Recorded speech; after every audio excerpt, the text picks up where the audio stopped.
بسم الله الرحمن الرحيم نحمده ونصلي على رسوله الكريم أما بعد فقد قال الله تبارك وتعالى في القرآن المجيد والفرقان الحميد أعوذ بالله من الشيطان الرجيم بسم الله الرحمن الرحيم وتلك الأيام نداولها بين الناس صدق الله العظيم اللهم صل على سيدنا محمد وعلى آل سيدنا محمد وبارك وسلم.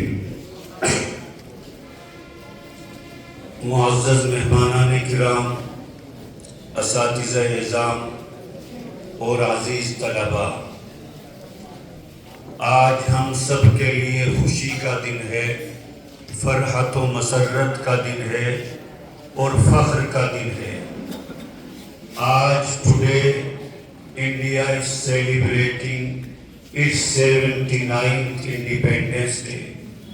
آج الحمدللہ ملک کی آزادی کو 78 سال ہو گئے اور ہندوستان 79واں اپنا یوم آزادی منا رہا ہے. تو آج یہ ہمارے لیے بڑی خوشی کا دن ہے.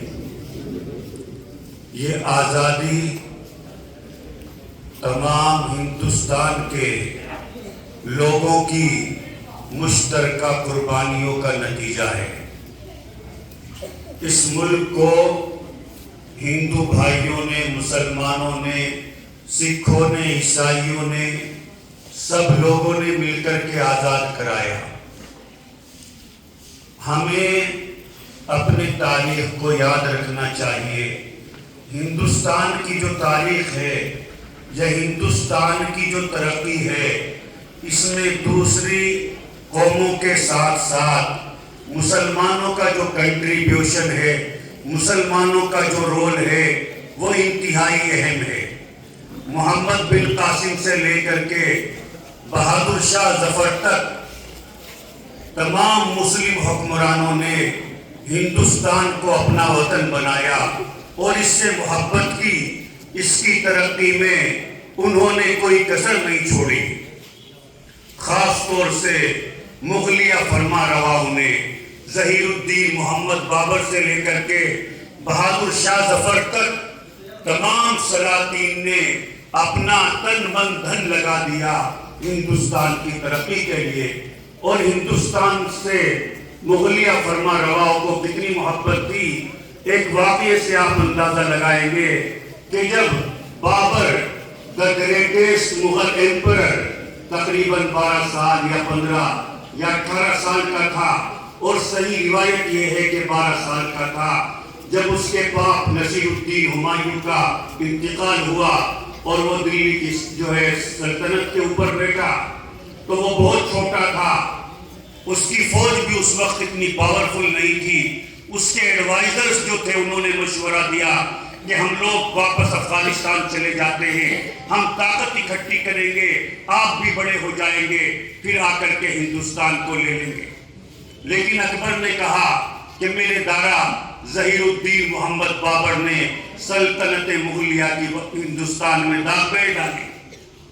اب یا تو اکبر سلطنت مغلیہ کو ہندوستان کے اندر مستحکم کر دے گا، نہیں تو اسی مٹی میں سما جائے گا. اور اس کی ہیمنت بقال کے ساتھ لڑائی ہوئی. ہیمنت بقال کی لاکھوں کی فوج کو اکبر نے شکست دے دی.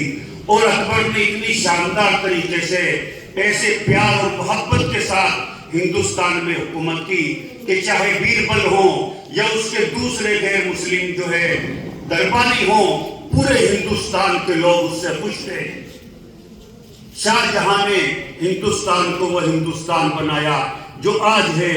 چاہے وہ دلی کا ریڈ فورٹ، لال قلعہ ہو، چاہے تاج محل ہو، چاہے مغل گارڈن ہو، یہ شاہ جہاں کا بنوایا ہوا ہے. آج بھی Taj Mahal one of the 7 wonders in the world ہے. پوری دنیا کے 7 عجوبوں میں سے ایک ہے. آج بھی پوری دنیا کے لوگ تاج محل کو دیکھنے کے لیے ہندوستان آتے ہیں. تو we are Indian, we are proud of being Indian. We believe in Indian institution. ہم ہندوستانی ہونے پر ہمیں فخر ہے، ہمیں ناز ہے. And we are Indian by choice. ہم انڈین بائی برتھ بھی ہیں اور بائی چوائس بھی ہیں کہ جب پاکستان بنا تو ہم نے پاکستان کو ریجیکٹ کر دیا اور ہم نے اپنے وطن میں رہنے کو پسند کیا. اسی مٹی میں ہمارے آباء و اجداد کا خون ہے اور ہم لوگ بھی اسی مٹی میں جو ہے ملنا چاہتے ہیں. میرے محترم بھائیوں، آزادی کی تاریخ 200 سال سے بھی زائد ہے. چاہے وہ شاہ ولی اللہ ہوں، چاہے وہ شیخ الہند ہو، چاہے وہ شیخ الاسلام ہو، یا علماء دیوبند دوسرے ہوں یا دوسرے مسلمان ہوں، بہادر شاہ ظفر ہوں، ٹیپو سلطان ہوں، حیدر علی ہوں، نواب سراج الدولہ ہوں، یا دوسرے ہندو بھائی فریڈم فائٹرز ہو، چاہے چندر شیکھر آزاد ہوں، چاہے شہید بھگت سنگھ ہو، چاہے مہاتما گاندھی ہوں، سب لوگوں نے مل کر کے اس ہندوستان کو آزاد کرایا. آج بڑے افسوس کی بات ہے کہ جب ہم بچپن میں آج سے تقریباً 30 سال پہلے جو CBSE کی کتابیں، جو NCERT کی کتابیں اسکولوں میں پڑھائی جاتی تھی، اس کے اندر تاریخ کا جو ہسٹری کا جو ہوتا تھا، اتہاس کی جو کتاب ہوتی تھی، اس میں مغلیہ سلطنت جو ہے فرما رواؤں کا بھی تذکرہ ہوتا تھا. حتیٰ کہ اس کے اندر اورنگزیب عالمگیر کا بھی تذکرہ ہوتا تھا، ایک چیپٹر ہوتا تھا. اور وہ لوگ اس زمانے میں بھی کتابوں میں لکھا جاتا تھا کہ اورنگزیب ایسا اچھا بادشاہ تھا کہ اورنگزیب بیت المال میں سے 1 روپیہ نہیں لیتا تھا، بلکہ وہ ٹوپی بن کر کے اور قرآن کریم کو لکھ کر کے اس کا ہدیہ جو آتا تھا اس سے اپنی زندگی گزارا کرتا تھا. اس میں ٹیپو سلطان کا بھی ہوتا تھا، حیدر علی کا بھی ہوتا تھا، رانی لکشمی بائی اور دوسرے فریڈم فائٹرز کا بھی ہوتا تھا. لیکن آج افسوس کی بات ہے کہ مسلمانوں کا جو کنٹریبیوشن ہے، مسلمانوں کے جو ہیروز ہیں، ان کو ایک ایک کر کے سلیبس سے نکالا جا رہا ہے. کم از کم ہم سب لوگوں کو ہندوستان کے تعلق سے ہمارا کیا کنٹریبیوشن ہے، کیا رول ہے، اس کو ہم سب کو یاد رکھنا چاہیے. جتنے بھی ینگسٹرز ہیں، چاہے بوڑھے ہوں، اپنی اگلی نسل کو بھی بتانا چاہیے کہ ہندوستان سے ہمارا کیا تعلق ہے، ہمارے آباء و اجداد نے اس کے لیے کیا قربانی دی ہے. بہت سے لوگ آج یہ کہہ رہے ہیں کہ بھئی بہت سے لوگ اعتراض کرتے ہیں مدارس میں جو ہے جشن آزادی نہیں منانا چاہیے. نہیں، ہم کو منانا چاہیے. ہم آج سے نہیں منا رہے ہیں، ہم اس کو 50 سال سے کیا 77-78 سال سے پہلے دن سے منا رہے ہیں. اور ہمارا عجیب تعلق ہے کہ جب سب سے پہلا 15 اگست 1947 کا دن تھا، وہ بھی جمعے کا دن تھا، اور آج 78 سال کے بعد بھی یوم آزادی جو ہے جمعے کے دن ہے. تو ہمیں اس جو بھی ہمارا کردار ہے اس کو بھولنا نہیں چاہیے. ہمیں خود بھی تاریخ کو پڑھنا چاہیے، اپنے لوگوں کو بھی بتانا چاہیے، اور جو دوسرے برادران وطن ہیں ہمیں ان کو بھی بتانا چاہیے کہ سب لوگوں نے مل کر کے ہندوستان کو آگے بڑھایا ہے. ہندوستان جب مغلیہ سلطنت یہاں تھی تو ہندوستان کو سونے کی چڑیا کہا جاتا تھا. ہندوستان بہت خوشحال تھا، لوگ بھی خوشحال تھے.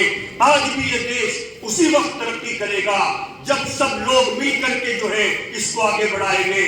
اگر ایک فرقہ، ایک کمیونٹی دوسری کمیونٹی کو مخالف بنائے گی، ان کے خلاف کام کرے گی، تو اس سے دیش جو ہے بٹے گا اور یہ ملک کبھی بھی ترقی نہیں کر پائے گا. ہم دعا کرتے ہیں کہ اللہ تبارک و تعالی ملک میں خوشحالی لائے، ملک میں امن و امان رکھے، برادران وطن اور سب لوگوں کو آپس میں اسی محبت اور پیار کے ساتھ رہنے کی توفیق مرحمت فرمائے. جس پیار اور محبت سے ہزاروں سال سے ہندوستان میں لوگ جو ہے رہتے چلے ہوئے آتے ہیں. اب میں اس شہر پر اپنی بات کو مکمل کرتا ہوں. یہ پہلا سبق ہے کتاب خدا کا، یہ پہلا سبق ہے کتاب خدا کا کہ ہے ساری مخلوق کنبہ خدا کا. واخر دعوانا الحمدللہ رب العالمین.